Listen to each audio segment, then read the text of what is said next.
आज का हम लोगों ने एक सीरीज शुरुआत करी है, जैसा सभी लीडर्स को मालूम होगा इसके बारे में, कि हम अलग अलग दिन अलग अलग लीडर्स एक एक टॉपिक के ऊपर बातचीत करने वाले हैं। और उसके लिए एक छोटा सा प्रेजेंटेशन तैयार किया है। जिस टॉपिक के बारे में मागरू जी ने हम लोगों को आदेश दिया, उसके हिसाब से हम लोगों ने थोड़ी सी तैयारी की है। जो कुछ भी बातें मैंने मागरू जी लोगों के सानिध्य में रह करके सीखी हैं इस बिजनेस में आकर के, वो बातें मैं आप लोगों के साथ में शेयर करना चाहूंगा। और जो टॉपिक आज बातचीत करने के लिए मिला है वो है जिम्मेदारी, पावर ऑफ रिस्पॉन्सिबिलिटी, जिसके बारे में मैं आप सभी लोगों से आज मैं बातचीत करना चाहूंगा।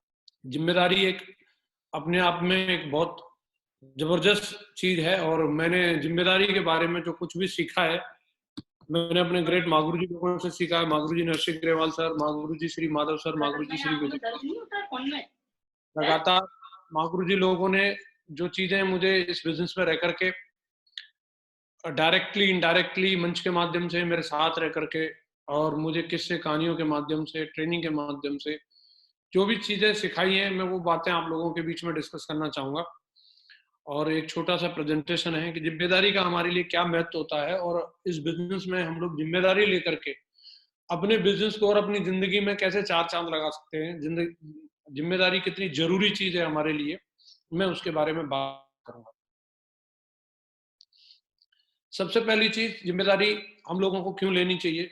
जिम्मेदारी एक लेने की एक वजह ये भी है कि जब इस बिजनेस में हम लोगों को कोई कामयाबी या कोई एक लेवल मिल जाता है, जैसा कि मैं यहाँ देख पा रहा हूँ सभी ज्यादातर रूबी और डायमंड्स और उसके एबव के लेवल के लोग हैं, तो मुझे ऐसा मागुरू जी लोगों ने बताया है कि जब आपको इस बिजनेस में कोई भी लेवल से नवाजा जाता है, तो आपके ऊपर एक कर्ज चढ़ जाता है। और वो कर्ज तभी उतारा जा सकता है जब आप अपने जैसे अपने नेटवर्क में और भी लोगों को बना देते हो, तो ही आप उस कर्ज को उतार सकते हो। जब मैं मागुरू जी लोगों के आशीर्वाद से इस बिजनेस के अंदर डायमंड बना, डायमंड बनने के बाद में मुझे दूसरे दिन ये बात बताई मागुरू जी ने कि भाई आज सिस्टम ने आपको डायमंड शिप से नवाज दिया है, अब आपकी जिम्मेदारी है, अगर आप इस कर्ज को उतारना चाहते हो तो आप अपनी टीम में और सैकड़ों लोगों को डायमंड बना करके इस कर्ज को उतार सकते हो। तो जिम्मेदारी का मतलब है जो हम लोगों को जो लेवल मिला है, हम उस लेवल पर दूसरे लोगों को लेकर के आए, ये हमारी जिम्मेदारी बनती है। और उसके लिए अलग अलग रोल हैं जो हमें अलग अलग लेवल पर रह करके हमें प्ले करने की जरूरत पड़ती है। जिस लेवल पर रह करके जो रोल हम लोगों को दिया जाता है, अगर हम उस रोल को परफेक्टली निभाते हैं, तो फिर हमारे लिए कोई भी लेवल बड़ा नहीं रह जाएगा। हम जो भी लेवल सिस्टम के अंदर, कंपनी के अंदर बनाए, उस हर एक लेवल को हम इस बिजनेस के अंदर प्राप्त कर सकते हैं। जिम्मेदारी की उपलब्धियां क्या है, अगर कोई व्यक्ति जिम्मेदारी लेता है तो उस व्यक्ति को क्या ऐसी चीजें हैं जो उसको एक एज एन अचीवमेंट मिलती हैं। वैसे तो इसकी लिस्ट बहुत लंबी बनाई जा सकती है, लेकिन मैं अगर यहाँ कहूँ, जो व्यक्ति जिम्मेदारी लेता है उसका सबसे पहला अचीवमेंट तो ये होता है, हर व्यक्ति की जुबान पे उसका नाम रहता है। जिसने भी जिस चीज के लिए भी जिम्मेदारी ली होगी, उसके बारे में ही लोग बात करेंगे कि सब ये वाला काम किस व्यक्ति के द्वारा हो रहा है या किस व्यक्ति के द्वारा किया गया है। तो जो अपने कंधों पे जिम्मेदारी लेता है उसका हर जगह नाम होता है। जैसा कि हर व्यक्ति की ये चाहत होती है कि मेरा हर जगह नाम हो, हर व्यक्ति ये चाहता है कि मेरे सीनियर मेरा नाम लिया जाए, कंपनी डायरेक्टर्स के द्वारा मेरा नाम लिया जाए। और जब नाम लिया जाता है तो लोगों को बड़ी खुशी मिलती है। तो नाम लिए जाने के पीछे की जो वजह है, नाम लिए जाने के पीछे का जो कारण है, वो एक ही कारण है, जब आप जिम्मेदारी लेते हैं तो डेफिनेटली आपका नाम आएगा। अगर आप जिम्मेदारी नहीं लेते हैं तो नाम नहीं आने वाला। तो ये जिम्मेदारी का सबसे पहला अचीवमेंट है कि आपका नाम हर व्यक्ति की जुबान पे आता है। दूसरी बात, काम करने के बाद आपको एक सेटिस्फेक्शन मिलता है। जब आप जिम्मेदारी लेकर के किसी भी काम को करते हो तो आपको संतुष्टि मिलती है कि हाँ, मैं अपना बेस्ट दे रहा हूँ। मुझे जो काम मिला उसके लिए मुझे जो करना चाहिए था, एक संतुष्टि मिल जाए, इससे बड़ी बात क्या हो सकती है। जिम्मेदारी के लिए कहावत है, दुनिया की सबसे बेहतरीन दवा है जिम्मेदारी। एक बार अगर इसे पी लीजिए तो जिंदगी भर थकान आपको महसूस नहीं होने देती। अगर जो व्यक्ति एक बार जिम्मेदारी की दवा पी लेता है, वो जिंदगी में कभी भी थक नहीं सकता। तो जिम्मेदारी हमें किन किन चीजों की निभानी चाहिए और किस तरीके से निभानी चाहिए, मैं इसके बारे में आप लोगों से बातचीत करना चाहूंगा। सबसे पहली जिम्मेदारी जो हम लोगों को लेनी है, एक बड़ी टीम बनाने की। ये हमारी सबसे प्राइमरी रिस्पॉन्सिबिलिटी होती है कि हम जब इस सिस्टम के अंदर अगर आए हैं, तो ये हमारी सबसे बेसिक जिम्मेदारी है कि हम एक बड़ा नेटवर्क बनाने की जिम्मेदारी लें, और इस कंपनी के अंदर, इस डायरेक्ट सेलिंग इंडस्ट्री के अंदर एक इतना बड़ा नाम रोशन करने की जिम्मेदारी लें कि हर व्यक्ति ये बोले कि अगर टीम हो तो ऐसी। जिम्मेदारी लेनी होगी हमें लोगों को सिखाने की। जो कुछ भी इस सिस्टम के माध्यम से, कंपनी के माध्यम से हम लोगों को सीखने के लिए मिला रहता है, वो सब कुछ अपनी टीम को, अपने लोगों को और अपने साथियों को सिखाने की जिम्मेदारी लेनी होगी हमें लोगों की समस्या सुलझाने की। ये सबसे महत्वपूर्ण जिम्मेदारी है। टीम हमारी तभी स्मूथली काम कर सकती है जब हम लोगों की समस्याओं को सुलझाने का काम करेंगे। लोगों में बहुत बड़ा पोटेंशियल होता है, लेकिन छोटी छोटी सी समस्याएं आकर के खड़ी हो जाती हैं, और एक छोटी समस्या किसी भी व्यक्ति के लिए बहुत बड़ी समस्या बन सकती है। वो व्यक्ति के लिए एक पैर के कांटे की तरह होती है। अगर पैर में जब तक कांटा चुभा रहेगा, वो कंफर्टेबली व्यक्ति दौड़ नहीं सकता। आपकी नजरों में हो सकता है वो समस्या छोटी हो, लेकिन आपकी टीम के लीडर के नजरों में वो समस्या बड़ी हो सकती है।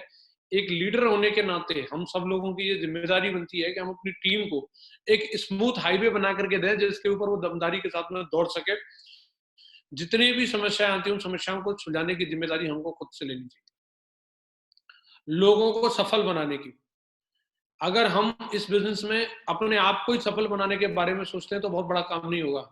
लेकिन अगर हम अपने एक लेफ्ट में और एक राइट में दो आईडी को अगर हम गोद ले लेते हैं, दो आईडीज को अगर हम ये मान लेते हैं कि ये मेरी हैं, मैंने इनको अडेप्ट कर लिया है एक तरीके से और मैं इनका लालन पालन करूंगा।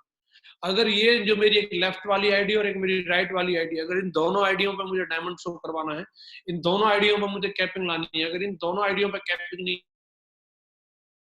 आई तो मेरी इज्जत का सवाल है। जब व्यक्ति दूसरे की सफलता की जिम्मेदारी ले लेता है तो खुद को वो परम सफलता के लिए डेफिनेटली वो पेटेंट कर लेता है। लेकिन ज्यादातर लोग अपनी सफलता के बारे में सोचते हैं। लेकिन हमारे बिजनेस में अगर आप दूसरे लोगों को सफल बनाने के बारे में अगर सोचते हैं और उनको सफल बनाने की जिम्मेदारी ले लेते हैं, कई बार लोग बोलते हैं कि ये कमिटमेंट नहीं दिखा रहा, ये ऐसा नहीं कर रहा। हमें स्वयं की कमियों के बारे में पता नहीं रहता। जब हम लोग इस बिजनेस में आए थे, हमें खुद मालूम नहीं है हमारे अंदर कितनी सारी कमियां थी, लेकिन हमारे सीनियर्स ने, हमारे अपलायनों ने हमें सफल बनाने की जिम्मेदारी ली। आज अगर इस बिजनेस में मैं जो कुछ भी हूं, तो उसका वजह है कि मेरे ग्रेट मेंटर्स ने, महागुरु जी लोगों ने ये कमिटमेंट ले लिया। उन्होंने इस बात की जिम्मेदारी ले ली कि भाई हमें जसवीर को डायमंड बनाना है, और उन्होंने जिम्मेदारी ली तो उन्होंने मुझे डायमंड बना दिया। अब उन्होंने मेरी कमजोरियों की तरफ नहीं देखा। तमाम ढेर सारी कमियां व्यक्ति के अंदर भरी रहती हैं। महागुरु जी हमेशा बोलते हैं धोबी के पास गंदे कपड़े ही आते हैं। कोई भी व्यक्ति प्रेस किए हुए और साफ सुथरे कपड़े लेकर के धोबी के पास नहीं आता। तो ये हमारी जिम्मेदारी बनती है कि जैसा भी है, कुरकुरे का ऐड हमें याद रखना है, टेढ़ा है पर मेरा है। जैसा भी है, जिस हाल में भी है, मैं इसको सिखाऊंगा, मैं इसको समझाऊंगा, इसकी जिम्मेदारी मेरी है और मैं हर हाल में इस व्यक्ति को सफल बना करके दिखाऊंगा। अगर हम इस तरीके की जिम्मेदारी निभाते हैं तो डेफिनेटली एक टीम वर्क की भावना आती है। जिम्मेदारी में और अधिकार में एक थोड़ा सा हमें कंपैरिजन समझना है कि जब हम लोगों को जिम्मेदारी मिलती है तो कई बार हम उसको अधिकार समझ बैठते हैं, लेकिन जिम्मेदारी में और अधिकार में दोनों चीजों में एक अंतर है। मैंने यहाँ एक डायग्राम बनाया है, उससे आपको समझ में आएगा। अधिकार में आदेश का भाव होता है। जब आप किसी भी काम को कर रहे हैं और आपके अंदर आदेश का भाव है, इसका मतलब आप अधिकारों का उपयोग कर रहे हैं। लेकिन जिम्मेदारी में सेवा का भाव होता है। वो अधिकारों की बात नहीं करेगा, वो सेवा के मन से कर रहा है तो समझ लो वो जिम्मेदारी को पूरा कर रहा है। और आदेश दे रहा है, समझ लो वो अपने अधिकार की बात कर रहा है। अधिकार में तानाशाही झलकती है और जिम्मेदारी में टीम भावना दिखती है। अधिकार के भाव में क्या क्या कर सकता हूं का भाव आता है। अब मैं साहब, मैं डायमंड बन गया, अब मैं क्या क्या कर सकता हूँ, अब मेरे को फार्म कितने का मिलेगा, क्या मैं टूल्स मंगा सकता हूँ सर, अब ये वाला फंक्शन मैं करवा सकता हूँ, उसमें क्या क्या कर सकता हूँ। अपनी ऑथोरिटीज के बारे में व्यक्ति बात करता है। लेकिन जिम्मेदारी में व्यक्ति बोलता है मुझे क्या क्या करना चाहिए। अगर मेरा आज अगर ये लेवल है तो इस लेवल पर रह करके सर मुझे क्या क्या करना चाहिए, मेरी क्या क्या जिम्मेदारियां हैं, उन चीजों के बारे में सोचता है और लोगों के सेवा के भाव से काम करता है। अधिकार का प्रयोग करना स्वैच्छिक है। अगर आपको कुछ अधिकार मिले हैं, आप उनका प्रयोग करना चाहते हैं, नहीं चाहते, ये स्वैच्छिक होता है। लेकिन जिम्मेदारी को निभाना ये स्वैच्छिक नहीं है। जिस चीज की जिम्मेदारी मिलती है वो आपकी इच्छा नहीं चलने वाली। अगर आपके पास एक ही ऑप्शन है, अगर आपको जिम्मेदारी मिली है तो आपको उसको पूरा करना ही करना है। ये अधिकार और जिम्मेदारी में एक अंतर होता है। एक जिम्मेदार व्यक्ति को संसार की सारी शक्तियां आशीर्वाद देती हैं। जब आप किसी भी चीज के लिए, कई बार हमें लगता है हमारा कद छोटा है, मुझे नहीं मालूम मैं ये कैसे करूंगा, कैसे होगा, लेकिन आप सोच के देखिए, कभी ना कभी हमारे ग्रेट मेंटर्स ने, आज हम लोग जितने बड़े बड़े शो देखते हैं, लेकिन कभी ना कभी उसको पहली बार भी किया होगा। कभी ना कभी पहली बार जैसा ट्रेनिंग करी होगी। महागुरु जी लोगों ने अपने लेवल पे बिना अपने अपलाइन के, तो उस समय एक अपने अंदर एक डर रहता है, पता नहीं ये कैसे हुआ। मैं उसके लिए मेरे को जो महसूस होता है कि जो जिम्मेदार व्यक्ति होता है, संसार की सारी शक्तियां उसको आशीर्वाद देती है, उसके अंदर से अपने आप वो कॉन्फिडेंस आता है और वो अपने आप उस काम को सक्सेसफुल करता है। मैंने देखा माँ गुरु जी ने रॉयल सेलिब्रेशन कराया, एक भव्य प्रोग्राम करवाया, पहली बार ही था, ऐसा तो था नहीं कि पहले कोई ट्रेनिंग दी गई हो, साहब आपको ले जाकर के आपको इवेंट ऑर्गेनाइज करना सिखाएंगे, आपको अभी 2 महीने की ट्रेनिंग चलेगी। लेकिन उन्होंने जिम्मेदारी ली अपने कंधों पर, हम एक ऐसा एक भव्य इवेंट करना चाहते हैं जो न इससे पहले हुआ न कभी आगे होगा। उसकी क्रिएशन करी और उसकी जिम्मेदारी ली, तो सारी शक्तियों ने आशीर्वाद दिया और अपने आप वो चीजें जुड़ने लग जाती है, अपने आप वो आइडिया आने लग जाते हैं, अपने आप वो लोग मिलने लग जाते हैं। जब आपने जिम्मेदारी ली है, उस जिम्मेदारी को पूरा कराने के लिए जो आपको सोर्स चाहिए, वो अपने आप सोर्स आपके पास आता है। लेकिन आपको सबसे जरूरी चीज है, आपको अपने कंधों को उसके लिए तैयार करना होगा। हाँ, मैं जिम्मेदारी लेने के लिए तैयार हूँ। एक गैर जिम्मेदार आदमी दुनिया को कोसता रहता है, मेरे तो माँ बाप में ही प्रॉब्लम है, मेरे तो अपलाइन में ही प्रॉब्लम है, मेरी तो टीम ही ठीक नहीं है। लेकिन जो व्यक्ति दुनिया को कोसता रहता है, वो कभी भी जीवन में तरक्की नहीं कर सकता। अगर देखा जाए तो बहुत सारी चीजों को अगर हम लोग देखते हैं, तो हमारे ग्रेट माँ गुरु जी लोगों के बारे में देखा जाए, माँ गुरु जी नरसिंह अग्रवाल सर गांव में पैदा हुए, माताजी पिताजी बिल्कुल किसान हैं, ज्यादा पढ़े लिखे भी नहीं है, और इसके बावजूद भी माँ गुरु जी ने जिम्मेदारी ली, भाई मुझे पढ़ना लिखना है, जहां तक पढ़ने लिखने का मौका मिला वहां तक पढ़ाई लिखाई करी, जिम्मेदारी ली। इसके आगे फौज में भर्ती हो गए, फिर वहां पे भी पढ़ाई लिखाई को जारी रखा, जिम्मेदारी ली कि मैं किसी भी माहौल में पढ़ा लिखा, लेकिन मैं जिम्मेदारी लेता हूँ अपने बच्चे को मैं लंदन भेजूंगा। और एक आदमी इसी बात को सोच सकता था, मेरे पास तो सोर्स ही नहीं है, मैं कैसे कर सकता हूँ, मैं तो किसान परिवार में पैदा हुआ हूँ। हाँ, गुरु जी हमेशा बोलते थे, आदमी बोलता है, अब तक इस देश में सचिन तेंदुलकर नहीं था, लेकिन अब सचिन तेंदुलकर पैदा हो गया है और अब सचिन तेंदुलकर जिम्मेदारी लेता है, रिकॉर्ड की झड़ी लगा देगा।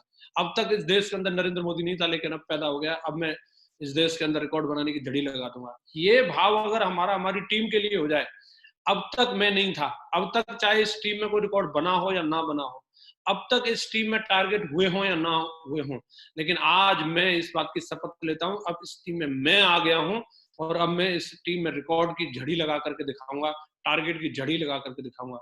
जिस व्यक्ति का भाव इस तरीके का होता है, वो व्यक्ति डेफिनेटली रिकॉर्ड बनाता है, और जो दुनिया को कोसने का भाव रखता है, वो व्यक्ति कभी भी जीवन में रिकॉर्ड नहीं बना पाता।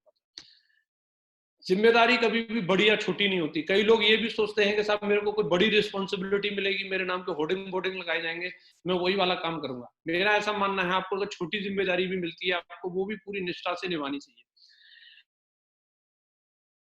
इसके लिए एक स्टोरी आप लोगों ने पढ़ी होगी, एक जंगल के अंदर आग लग जाती है और सारे जीव जंतु वहां से भाग रहे होते हैं, हाथी भी भाग रहा है, शेर भी भाग रहा है, कुत्ते भी भाग रहे हैं, बिल्ली भी भाग रही है, लेकिन एक छोटी सी चिड़िया अपनी चोंच में पानी भर के लाती है तालाब से और ला करके उस आग में डालती है, फिर जाती है तालाब में, फिर वहां से पानी भर के लाती है और वहां डालती है। तो एक बंदर उधर बैठा हुआ था और बंदर उसको पूछता है कि तेरी चोंच के पानी से क्या आग बुझ जाएगी? तुझे क्या लगता है तेरी छोटी सी चोंच में इतना पानी आएगा जो तू इस आग को बुझा सकती है? तो उस चिड़िया ने बड़ा सुंदर सा जवाब दिया, सुनो बंदर मामा, मैं जानती हूँ मेरी चोंच के पानी से आग नहीं बुझने वाली, लेकिन एक बात याद रखना, जब इस जंगल का इतिहास कभी अगर लिखा जाएगा, तो तुम्हारा नाम तमाशा देखने वालों में लिखा जाएगा, मेरा नाम जो लिखा जाएगा आग बुझाने वालों में लिखा जाएगा। मैटर ये नहीं करता कि हमें किस लेवल की जिम्मेदारी मिली है, मैटर ये करता है हम उसको निभाते किस तरीके से। मुझे आज एक वाकया याद आ रहा है, स्टार्टिंग में जब मैंने बिजनेस को शुरू किया था, हम लोगों ने सादाबाद में अपना नया ओपन किया था। मैं आज आपको बताना चाहता हूँ कि हमेशा व्यक्ति को डायरेक्ट बड़ी-बड़ी ज़िम्मेदारियाँ नहीं मिलती। लेकिन जो ज़िम्मेदारी मिलती है, अगर आप उसको अच्छी निष्ठा से अगर आप निभाते हो, तो वो ज़िम्मेदारी डेफ़िनेटली आपके लिए एक सीढ़ी का काम करती है, जो आपको बड़ी ज़िम्मेदारी की तरफ लेकर के जाती है, बड़े नाम की तरफ लेकर के जाती है। मैं आपको बताना चाहता हूँ, तो वहाँ पे वॉलंटियर्स की जब मीटिंग हुई, माँ गुरुजी श्री विजयपाल सर और माधव सर ने मीटिंग ली। प्रकाश सेवा सदन के अंदर वो मीटिंग हो रही थी और उसमें अलग-अलग लोगों को अलग-अलग ज़िम्मेदारी दी जा रही थी। पहले ट्रेनिंग शुरू की थी वहाँ पे, प्लान बाद में शुरू किया था, पहले ट्रेनिंग शुरू की थी। तो कुछ ट्रेनर्स के नाम लिखे गए कि ये लोग ट्रेनिंग लिया करेंगे, ये लोग ये करेंगे, ये करेंगे। तो मैंने भी अपना वॉलंटियर में नाम लिखवाया था। मैं बिल्कुल नया था, मेरी 10, 20, 50 की टीम रही होगी, मैंने भी अपना नाम लिखवाया, मैं मुझे भी कोई काम दिया जाए।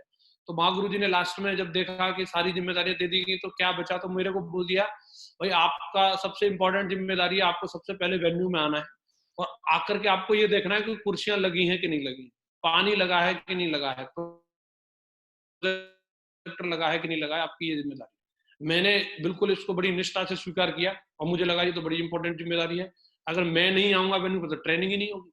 और मैं इससे पहले कभी सोच सकता था कि मैं ट्रेनिंग में जाऊँ या ना जाऊँ, लेकिन उस ज़िम्मेदारी को मिलने के बाद मेरे दिमाग में ये चीज़ आ गई, अगर मैं नहीं गया तो ट्रेनिंग ही नहीं शुरू हो पाएगी।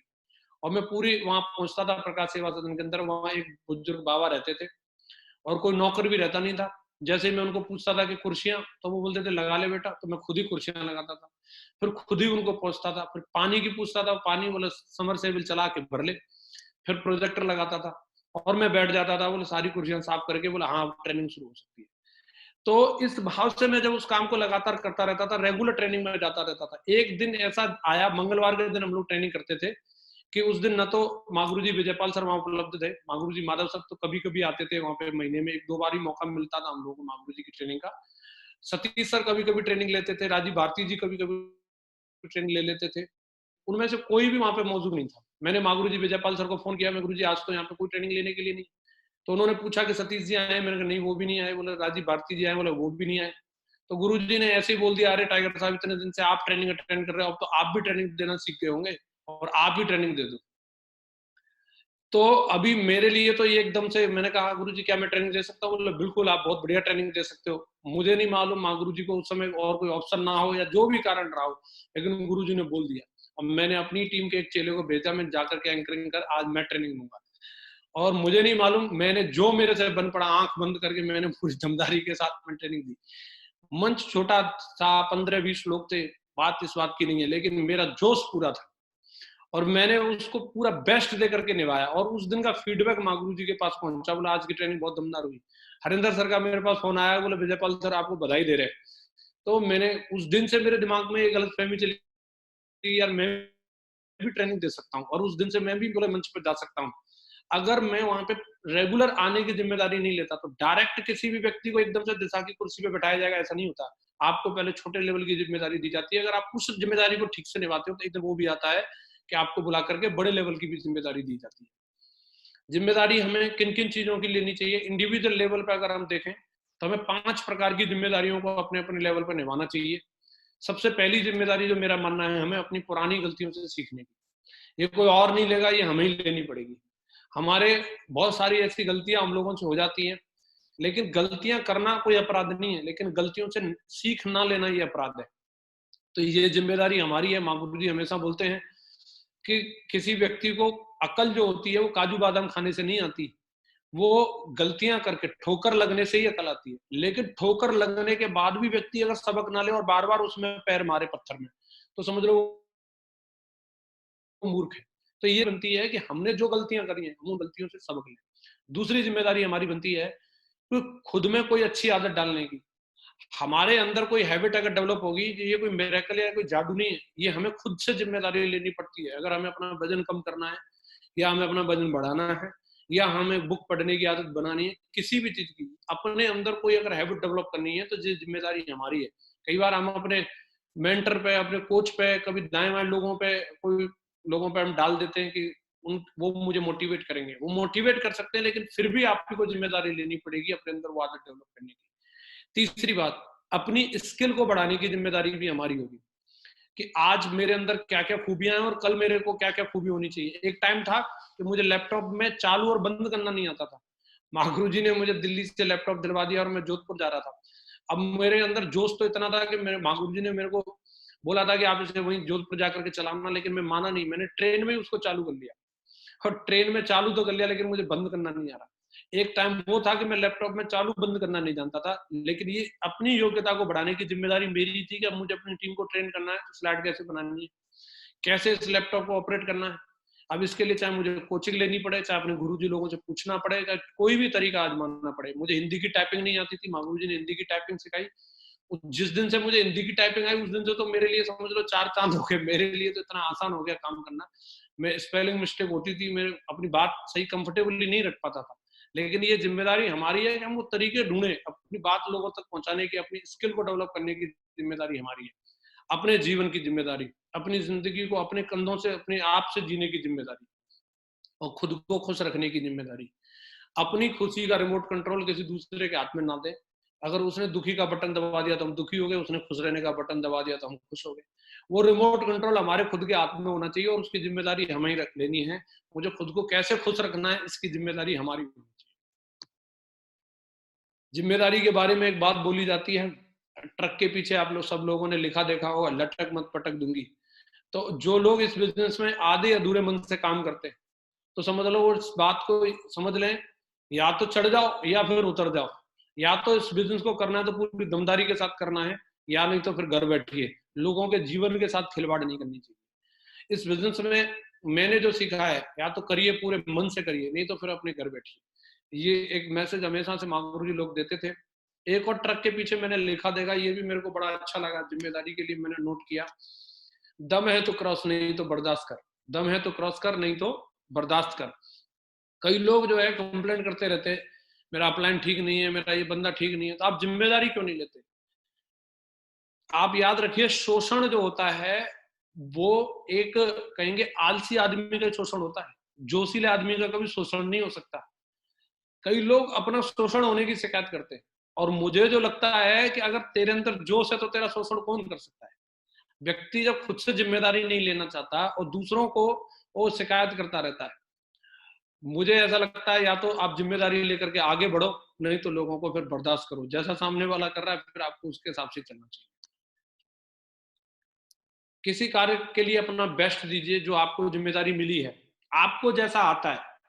किसी भी चीज के लिए कोई ऐसा कोई मानक नहीं बनना, आप अपना बेस्ट दीजिए, और उसके बाद आप चैन की सांस से आप बढ़िया चैन की नींद सो सकते हैं। लेकिन जब तक आप जिम्मेदारी मिली और अपना बेस्ट नहीं देते, तो कहीं ना कहीं अपने मन के अंदर डाउट रहता है कि मैं इसको और अच्छे तरीके से कर सकता था। सिस्टम में हमारे को क्या क्या जिम्मेदारियां मिलती हैं, इसके बारे में महागुरु जी ने हम लोगों को बहुत बढ़िया तरीके से लेवल वाइज बताया है। मैं उसके बारे में बताना चाहूंगा। अगर हम अपने सिस्टम के अंदर अपने लेवल वाइज एक एक जिम्मेदारी को सही तरीके से समझ लें और उनको अगर हम निभाने लग जाएं, तो डेफिनेटली हम इस बिजनेस के अंदर बहुत बड़ा काम कर सकते हैं। मैं बात करूंगा यहाँ पे स्टार्टिंग से लेकर के, सिल्वर लेवल से लेकर के और आगे रेड क्लब तक की हम लोग जिम्मेदारियों के बारे में बात करेंगे। सिल्वर लेवल के बारे में महागुरु जी ने बताया है, हमेशा अपने पहनावे पर ध्यान दीजिए। आप बदलेंगे तभी आपका व्यवसाय बढ़ेगा। जब तक हमारे ड्रेस कोड के अंदर बदलाव नहीं आएगा, तब तक हमारे अंदर एक कॉन्फिडेंस भी नहीं आता। अपने अंदर कॉन्फिडेंस लाने के लिए अपने ड्रेस कोड पर ध्यान देना जरूरी है, पहली जिम्मेदारी। दूसरा बताया, अपनी टीम के इच्छुक और सचेत, मतलब जो लोग एक्टिव है और जिनके अंदर बिजनेस को काम करने की चाहत है, उन लोगों की लिस्ट बनाना, अपने लोगों को सिलेक्ट करना, ये भी हमारी जिम्मेदारी है। अपनी टीम के साथ और अपने आप से स्वयं ईच वन टच 10 फॉर्मूले पर काम करना। कई लोग क्या करते हैं, दूसरे लोगों को सिखाते हैं, बोले आज एक मैं नया फॉर्मूला सीख के आया हूँ। पहले किसी भी फॉर्मूले पर खुद से काम करने की हमें जिम्मेदारी लेनी है। जैसे कि यहाँ बताया ईच वन टच 10 के बारे में, जब तक हम 10 लोगों से ना मिलने तब तक घर नहीं जाना। ये जिम्मेदारी अगर हम सिल्वर लेवल पर अगर हम निभाते हैं, तो हमारा बिजनेस हमेशा अपसाइड जाएगा। अपने प्रतिदिन कार्य की रिपोर्टिंग अपने अपलाइन तक पहुंचाना, रिपोर्टिंग इस बिजनेस के अंदर बहुत महत्वपूर्ण काम है। आप कॉल करके या एसएमएस के द्वारा आप अपने अपलाइन तक रिपोर्टिंग पहुंचा सकते हैं। हर सप्ताह जो भी ज्वाइन होने वाले हमारे साथ में एसोसिएट हैं, उनकी हर हाल में एफआईएम करना या किसी दूसरे लीडर के द्वारा करवाना। ग्रुप मीटिंग का आयोजन करना और उसमें बढ़ चढ़ करके हिस्सा लेना। वेन्यू पर होने वाली हर मीटिंग ट्रेनिंग का हिस्सा बनना, और अपनी टीम को भी बढ़ चढ़ करके उसका प्रमोशन करना सिल्वर लेवल के लीडर की जिम्मेदारी होती है। अपनी टीम के ज्यादा से ज्यादा लोगों को कोर बनाना। कोर का मतलब महागुरु जी ने बहुत अच्छे तरीके से बताया। कोर का मतलब ये नहीं है कि आप उसको 3 दिन 4 दिन की ट्रेनिंग दे दें और उसको रट्टा मार करके अपना ज्ञान प्रवचन और वो उनको श्लोक सुना करके भेज दें। कोर का मतलब है आप किसी भी माध्यम से उस व्यक्ति को इतना ट्रेंड कर दो कि वो व्यक्ति अकेला जाकर के किसी को प्लान दिखा के डीडी निकाल के ला सके, फिर उस डीडी को भेज के ग्रीन करा ले, और ग्रीन करा के उसका पैकेज या तो मंगा ले या फिर मतलब जाकर के कलेक्ट कर ले। अगर आप किसी व्यक्ति को इतना ट्रेन कर देते हैं, समझ लो वो व्यक्ति कोर बन गया। महागुरु जी ने बहुत बढ़िया प्रैक्टिकल चीज के बारे में बताया। और आगे बताया, याद रखिए इस व्यवसाय में दुनिया के महानतम व्यवसाय में से एक है। इस बिजनेस को अगर आप बहुत बड़े लेवल पे करना चाहते हैं, तो आपकी सोच बहुत बड़ी होना जरूरी है। और सोच बड़ी करना ये हमारी स्वयं की जिम्मेदारी है। इसके लिए कोई टैबलेट नहीं मिलती कि आप 2 टैबलेट खा लो और आपकी सोच बड़ी हो जाएगी। ये आपकी स्वयं की जिम्मेदारी बनती है। सिल्वर लेवल के लीडर की जिम्मेदारी बनती है वो कार्डिनल रूल को समझे और उनको अमल में लाए। और आगे जिम्मेदारी बनती है वो अपने प्रोडक्टिव टाइम को बढ़ाए। इस लेवल पर रह करके प्रोडक्टिव समय बढ़ाना, आपको ज्यादा से ज्यादा प्लान और ज्यादा से ज्यादा फॉलो, इसी से आप अगले लेवल पर जाएंगे। आपकी सबसे इंपॉर्टेंट जिम्मेदारी है कि आप बाकी चीजों में चिंता में या इधर उधर की चीजों में अपना समय बर्बाद न करें, प्लान और फॉलोअप पे अपने समय को ज्यादा से ज्यादा लगाएं। बात आती है आगे गोल्ड लेवल की। गोल्ड लेवल की जिम्मेदारियों में मागुरु जी ने आगे बताया है, गोल्ड लेवल इस बिजनेस का एक बहुत ही महत्वपूर्ण लेवल है, और इस लेवल पर रह करके व्यक्ति को क्या क्या जिम्मेदारियों को निभाना चाहिए। सबसे पहली चीज, आप इस लेवल पर रह करके ग्रुप मीटिंग का बहुत अच्छे से फायदा ले सकते हैं। ये बहुत ही शानदार लेवल है जिस लेवल पर रह करके ज्यादा से ज्यादा ग्रुप मीटिंग की जा सकती है, और जो गोल्ड लेवल पर रह करके व्यक्ति सबसे ज्यादा ग्रुप मीटिंग करता है उसका बिजनेस बहुत तेजी से आगे बढ़ता है। इस लेवल पर रह करके एक्साइटमेंट बहुत जरूरी है, फॉर्मल ड्रेस में रहना और हर मीटिंग और हर ट्रेनिंग को पूरी दमदारी के साथ प्रमोट करना। इस लेवल पर रह करके आपकी जिम्मेदारी बनती है कि आप अपने इर्द गिर्द के स्टार परफॉर्मर्स को वॉच करें, उनको देखें कि वो लोग ऐसा क्या कर रहे हैं अपने बिजनेस को बढ़ाने के लिए, क्योंकि ये वो लेवल है जब आपके पास भी सैकड़ों की टीम है और एक से टैलेंटेड लोग आपकी टीम में हैं। आपकी जिम्मेदारी बनती है कि आप अपने नेटवर्क में उन लोगों को देखिए जो आपके कोलैग में हो या आपके डाउनलाइन में हो या कहीं पे भी आपके अपलाइन में हो, जो बेस्ट परफॉर्मर हैं वो ऐसा क्या कर रहे हैं और उन कामों को कॉपी करो, उनको ऑब्जर्व करना और अपनी टीम में उन चीजों को लागू करना। ये गोल्ड लेवल की जिम्मेदारी है। अपने अपलाइन के साथ में हमेशा संपर्क में रहना, अपनी टीम के 10 लोगों से डेली कॉल करना और इस लेवल पर रह करके बहुत महत्वपूर्ण हो जाता है। अपनी इनकम का 50 से 70% पैसा अपने बिजनेस को डेवलप करने के लिए लगाना, ये बहुत जरूरी है। जैसे हम क्या क्या कर सकते हैं, लैपटॉप लेना, प्रोजेक्टर लेना, टूल्स मंगाना, फंक्शंस के लिए टिकट खरीदना एडवांस में, किसी मीटिंग को आयोजित करना, पास प्रमोशन करना, इनमें आप ट्रेवलिंग करना, इनमें भी आप अपना 50 से 60% पैसा आपको अर्निंग हो रही है वो आप इसमें इन्वेस्ट कर सकते हैं। 3 कार्डिनल रूल को समझते हुए अपने बिजनेस को आगे बढ़ाते रहना, और महीने में एक बार अपने अपलाइन से कोड ट्रेनिंग का आयोजन कराना। कभी भी आपको ओवर कमिटेड नहीं होना है। लक्ष्य निर्धारित करते समय अपने अपलाइन के साथ में सुझाव जरूर लें। कई बार लोग एक्साइटमेंट में आकर के तुरंत सेट कर लेते हैं मुझे स्कॉर्पियो लेनी है, तो आपको जब कोई भी टारगेट आप सेट कर रहे हैं या आप कोई भी चीज के बारे में आप अपनी गोल बुक पे लिख रहे हैं, तो आप अपने एक्टिव और सक्सेसफुल अपलाइन से एक बार सलाह जरूर लें। अगला लेवल आता है ब्लू क्लब। ब्लू क्लब में हमारे पर्ल और टोपाज आते हैं, और पर्ल और टोपाज के लिए जो जिम्मेदारी है, इस क्लब में पहुंचने के बाद आपकी दोनों लेग में एक एक वेन्यू, कम से कम एक एक वेन्यू की शुरुआत होनी चाहिए जहां प्रोजेक्टर लग के वेन्यू चल रहा हो। आपकी टीम में कम से कम प्रति सप्ताह आपका टारगेट होना चाहिए कि ज्यादा से ज्यादा वेन्यू रन करें, और आप टारगेट लीजिए, जैसे आपने पहले लैपटॉप लेने का टारगेट लिया था, अगर पर लेवल पे रह करके अगर आप 2 वेन्यू चला रहे हैं तो टोपाज लेवल पे 1500 2000 की जब आपकी टीम हो जाती है तो कम से कम 10-10 प्रोजेक्टर आपकी टीम में होने चाहिए। अगर आप ये टारगेट पूरा करते हैं तो आपका बिजनेस और तेजी से आगे बढ़ेगा। वेन्यू जहां ऑपरेट हो रहा है वहां माहौल बहुत दमदार होना चाहिए। अगर माहौल खुशनुमा होगा तो आपके बिजनेस में 4 चांद। अब आप अपनी डायमंड अपलाइन से समझ करके सेल्फ टॉक तैयार करें, अपनी माइंड प्रोग्रामिंग करनी चाहिए।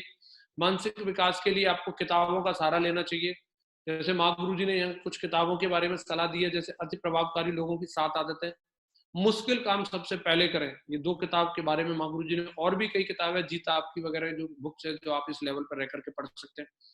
समय के साथ लेवल को बढ़ाना और लेवल के हिसाब से अपनी पर्सनैलिटी को डेवलप करना, ये दोनों चीजों के बारे में हमें ध्यान देने की जरूरत है। टाइम टू टाइम अपने लेवल को चेंज करना और लेवल के हिसाब से अपनी पर्सनैलिटी को डेवलप करना, ये 2 चीज अंडरलाइन की जा रही है यहाँ पे, इनको हमें ध्यान में देना है। आपके रेड क्लब और डायमंड क्लब अपलाइन के द्वारा सुझाई हुई किसी भी एक्टिविटी के लिए, जैसे दिशा वर्कशॉप है या कोई भी वर्कशॉप और भी कोई एलडीपी है, उसके लिए बढ़ चढ़ के आपको प्रमोशन करना है। अपनी मेंटरशिप को चुने और उनकी गाइडलाइन में रह करके काम करें। एक कोई कोच होना और उसकी गाइडलाइन में रह करके काम करना। टीम की जिम्मेदारी स्वीकार करें, कठिन निर्णय लें, जैसे कहीं आउट ऑफ टाउन जाकर के बिजनेस को बिल्ड करना, नए नए शहर बिल्ड करना है, इस लेवल पर रह करके आप डेफिनेटली ये डिसीजन ले सकते हैं। और कार्डिनल रूल को कभी भी नहीं भूलना है, चाहे वो आपका लेवल कुछ भी हो, चाहे आप क्राउन एम्बेसडर हो जाए तो भी कार्डिनल रूल का हमेशा पालन करना है। अगला आता है आपका रेड क्लब। इस क्लब में आने के बाद आपकी जिम्मेदारी है, रेड क्लब में आपका अपना आना एक बहुत बड़े गौरव की बात होती है, एक बहुत ही सम्मानीय लेवल होता है रेड क्लब में आना। यहाँ आपके पास टीम भी हजारों में होती है और उसके हिसाब से उसको आगे विकसित करना और खुद को विकसित करना आपकी जिम्मेदारी है। इस लेवल पर रह करके आपको 3 पावर्स को समझना, power of submission, power of unity और पावर ऑफ स्पोकन वर्ड। ये 3 पावर्स का इस्तेमाल करना और इनको अमल में लाना बहुत जरूरी हो जाता है। इस लेवल पर रह करके कई लोग ईगो के शिकार हो जाते हैं, वो यूनिटी को खत्म करके वो अपने अलग अलग गैंग बनाने लग जाते हैं।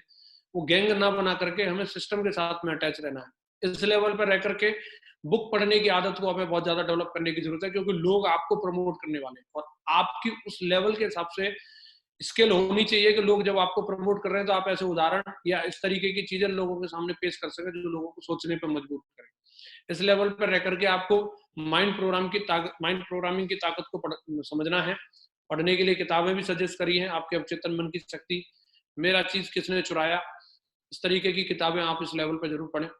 अपने ड्रेस कोड पर ध्यान दीजिए, क्योंकि आपका लेवल रेड कलर का लेवल है, आपको टिप टॉप रह करके ही रहना चाहिए हमेशा। लोग अब आपको एज एन सीनियर एक्सेप्ट करने लगे हैं और जब ड्रेस कोड अच्छा रहता है तो आपका मोरल भी हाई रहेगा।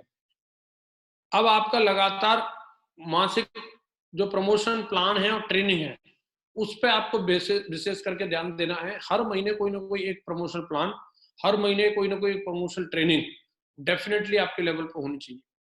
इस लेवल पे रह करके आप अपने डायमंड अपलाइन के साथ में बैठ करके अपनी प्लानिंग, नेक्स्ट अपनी डायमंडशिप आपकी कब होने वाली है अपनी स्वयं की, उसकी प्लानिंग अवश्य करें। अपनी टीम में डाउनलाइन और अपलाइन के साथ में जोड़ी बना करके काम करें और अच्छे तालमेल बिठाएं। इस रेड क्लब की ये निशानी होती है।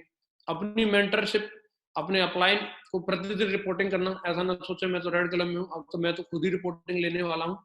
चाहे आपका लेवल कुछ भी हो, लेकिन आपको किसी न किसी माध्यम से, चाहे एसएमएस करके या कॉल करके, आपको अपने अपलाइन को डेफिनेटली रिपोर्टिंग देनी चाहिए। रनिंग वेन्यू है, वहां पर जा करके आपका टारगेट होना चाहिए कि कम से कम 4 वेन्यू आपके लेफ्ट में और 4 वेन्यू कम से कम आपके राइट में रन कर रहे हो।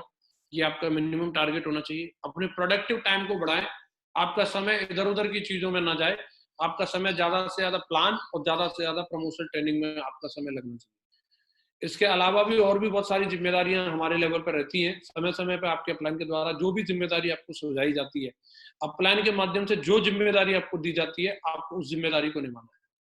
एक चीज मैं यहाँ पे क्लियर करना चाहूंगा, जिम्मेदारी का मतलब पद से नहीं है। कभी भी अगर हम लोगों को किसी चीज की जिम्मेदारी दी जाती है तो कभी भी हमें ये नहीं सोचना चाहिए अब मेरा लेवल बहुत ज्यादा बढ़ गया। कई लोग किसी चीज में अगर एक्टिव और समझदार होते हैं और उनको उस चीज से रिलेटेड जिम्मेदारी दी जाती है तो कई बार वो इस तरीके की ईगो का शिकार हो जाते हैं, वो बीच के अपलाइनों को बाईपास करने लग जाते हैं। सम्मान सबका बना करके रखना है। जिम्मेदारी आपको बड़ी जरूर दी गई है, लेकिन घोड़े पे सवार नहीं होना है। आपका पद और अपने लेवल का हमेशा ख्याल रखना है। जिम्मेदारी मिली है, उसे पोलाइटनेस के साथ में उसे निभाना चाहिए। एक बात और जिम्मेदारी के लिए बोली जाती है, जिम्मेदारी दी नहीं जाती, जिम्मेदारी ली जाती है। इसके लिए कोई आपकी ताजपोशी नहीं की जाएगी, आपको बुला करके आइए युवराज, आज आपका राज तिलक होना है। ये आपको अपने कंधे मजबूत करने होते हैं और एज एन अपॉर्चुनिटी आपको स्वीकार करना है। जब भी आपको मौका मिले आप उसको अच्छी नेक नियत के साथ उस जिम्मेदारी को निभाएं। लीडरशिप के लिए 4 रूल बताए जाते हैं और ये भी जिम्मेदारी से संबंधित हैं। ये हम लोगों ने ट्रेनिंग के माध्यम से सीखने का मौका मिला। मैं जरूर इसके बारे में चलते चलते अपनी 2 मिनट में बात क्लोज करूंगा और इसके बारे में बताना चाहूंगा। अपने भीतर के विद्यार्थी को कभी मरने न दें। लीडरशिप का सबसे पहला रूल ये बताया है कि हमेशा सीखने की चाहत रखें। जो भी सीखने का मौका मिलता है उसे हमेशा सीखते रहिए। दूसरा रूल बताया है, अपने किसी भी एक काम में आप ऐसे निपुण हो, एक ऐसी आपकी स्पेशलिटी होना जो बहुत जरूरी है। हम ऑलराउंडर बने ना बने, लेकिन स्पेशलिस्ट जरूर बने। और तीसरी लीडरशिप की क्वालिटी बताई है कि दूसरे लोगों को भी उस चीज को सिखाएं। हमेशा अपने सीक्रेट को दबा के रखने से वो सड़ जाएंगे, कोई फायदा नहीं होने वाला। जितने आप अपने सीक्रेट्स को दूसरे लोगों के साथ बांटते हैं, भगवान श्री कृष्ण ने भी, गीता का ज्ञान उनके अंदर था, लेकिन अगर वो अपने अंदर ही लेकर के चले जाते तो आप सोचिए इतने महान ज्ञान से हम सब लोग वंचित रह जाते। तुलसीदास जी के अंदर इतनी सारी नॉलेज थी, लेकिन अगर वो महाकाव्य की रचना नहीं करते तो रामायण जैसे महाकाव्य से हम लोग वंचित रह जाते। तो ये दूसरे लोगों को सिखाना, वो हमेशा आपके ज्ञान को अमर बना देता है। और चौथी और सबसे महत्वपूर्ण क्वालिटी है, खासतौर से जो डायमंड लेवल पे लोग हैं, कि आपको रिटायर हो जाना। कुछ चीजों की जिम्मेदारी आपको छोड़नी भी पड़ती है। कई लोग जब एक किसी भी चीज की जिम्मेदारी ले लेते हैं तो उसके साथ ऐसे चिपक के बैठ जाते हैं कि बोला अब ये तो मेरा 3 जन्म के लिए नाता हो गया। आपको भी किसी ने ये जिम्मेदारी दी थी और आपको अगली जिम्मेदारी की तरफ जाना चाहिए। कभी भी ये रिटायरमेंट की जो बात बोली जा रही है, इसका मतलब ये नहीं है कि आपको मतलब जो है घर बैठ जाना। रिटायरमेंट का मतलब है कुछ चीजों से आपको छुटकारा लेकर के उसके अगले लेवल की जिम्मेदारी की तरफ जाना चाहिए। जीवन में त्याग करना बहुत जरूरी है। त्याग के बारे में एक बात बोली जाती है कि अगर आप सांस भी लेना चाहते हैं तो याद रखिए, पहले सांस लेने के लिए भी पहली सांस छोड़नी पड़ती है, तभी आप सांस अंदर ले सकते हैं। तो जीवन में बिना त्याग के कुछ मिलता नहीं है।